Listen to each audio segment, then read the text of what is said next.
The Rubik's Cube World Championships are coming up in only 2 weeks, but who will win? Will it be Yihang Wang, arguably the best speedcuber in the world right now, with him holding the 3x3 world record average and being the first person in the world to get a sub-4 average in competition, with second place being a whole 0.41 seconds slower than him, and having over 92 sub-5 averages? Or will it be Teeon Kashinski, one of the GOATs of cubing, setting a world record in 3 different events and being the first person in the world to break the sub-5 barrier?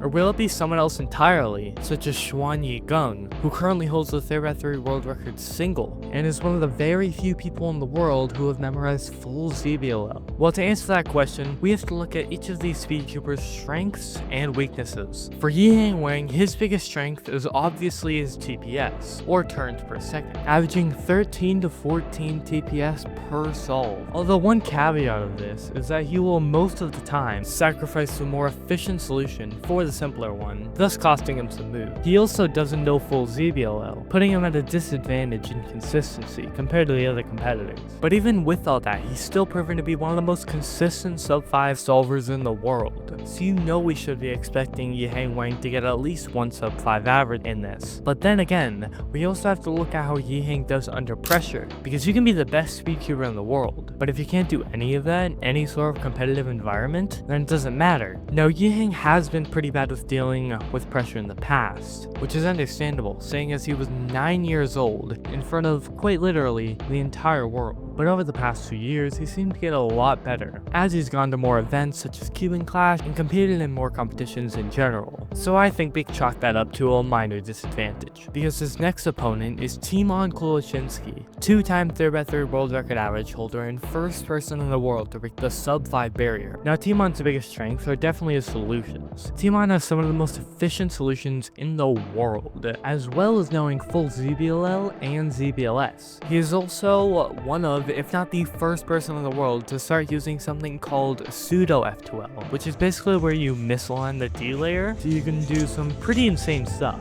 Although one of the downsides to having these really efficient solutions is that you can only turn about 10 to 11 TPS per solve, a whole 4 TPS slower than Yihang. But because its solves are super efficient, that means that he can be really consistent. Teeon barely ever gets bad solves, so it's a pretty safe bet that he will get at least one sub-5 average in this competition. But how does he do under pressure? Well, that's one of Teeon's biggest strengths. Whenever he's in a pressurized environment, he always seems to do well. But what about Shuani Gong, the current 3x3 world record holder? Well, he, like Teeon, also knows full ZB, so he's already a pretty consistent cuber. But on the other hand, he doesn't know any other move efficient techniques, such as pseudo sliding. So he's more of a mix between Teeon and Yihang. He also turns pretty fast, averaging 11 to 12 TPS per solves, a little bit higher than Teeon, but still slower than Yihang. Although we don't really know how well he does in a high pressure environment, seeing as he hasn't really competed in many high stakes events. Although seeing as he is only 8 years old, and the fact that he hasn't gotten many chances to get better at dealing with pressure and nerves, I wouldn't be surprised if he doesn't do that well on stage. But who am I to say?